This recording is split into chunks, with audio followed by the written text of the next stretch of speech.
বাংলাদেশের প্রতি ১,০০০ শিশুর মধ্যে ২ থেকে ৩ জন শিশু কানে কম শোনে অথবা বধির, অথচ হাজার হাজার মা জানেন না বাচ্চাকে কিভাবে কানের টেস্ট করাবেন।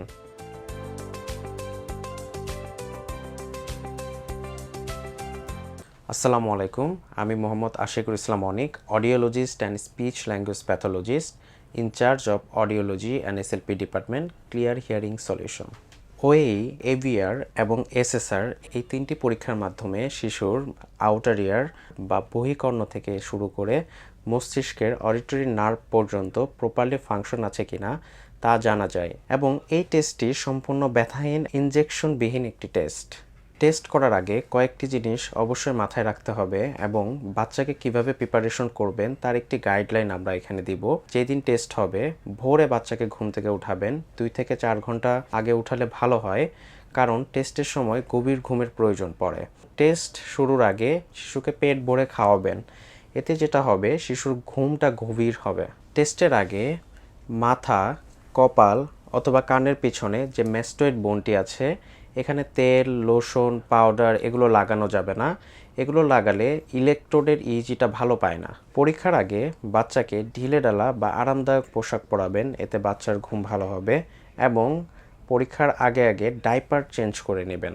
বাচ্চার দুধের বোতল, প্যাসিফায়ার বা খেলনা সাথে রাখুন। জ্বর, সর্দি বা কানে ইনফেকশন থাকলে আগেই জানিয়ে রাখুন, কারণ জ্বর, সর্দি বা ইনফেকশন বাচ্চার টেস্টকে ইফেক্ট করতে পারে। সেই ক্ষেত্রে অ্যাপ্রোপ্রিয়েট রেজাল্ট নাও আসতে পারে।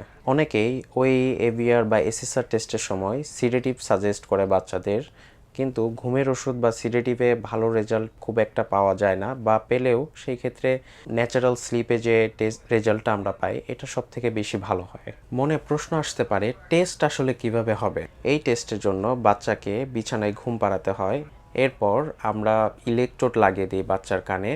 তবে ইলেকট্রোড দিয়ে কিন্তু বৈদ্যুতিক শক দেওয়া হয় না, এটা দিয়ে ইইজিটা দেখা হয়, এবং বাচ্চার কানে ইনসার্ট ইয়ারফোন বা ইয়ারবাডের মতো হেডফোন আমরা পরিয়ে দিই, যেখান থেকে শব্দ বাচ্চার কানে যায়, যার মাধ্যমে বাচ্চা কানে শব্দ শুনতে পারে, এবং টেস্ট সাধারণত 1 ঘন্টা থেকে 1.5 ঘন্টার মধ্যে হয়ে যায়।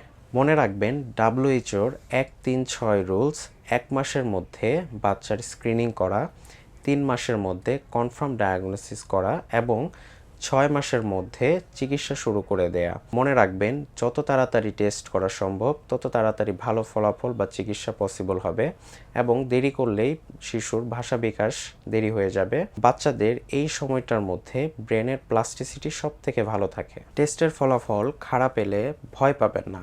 অনেক কারণে টেস্টের রেজাল্ট খারাপ আসতে পারে, তার মধ্যে কানে ময়লা, শিশুর জ্বর, ঠান্ডা লেগে থাকা বা আদার আনুষঙ্গিক কারণে টেস্টের রেজাল্ট খারাপ আসতে পারে। সেই ক্ষেত্রে ডাক্তার রিটেস্টে সাজেস্ট করতে পারে, এবং নতুন করে হয়তো আরেকটা ফলো আপ আমরা রাখতে পারবো।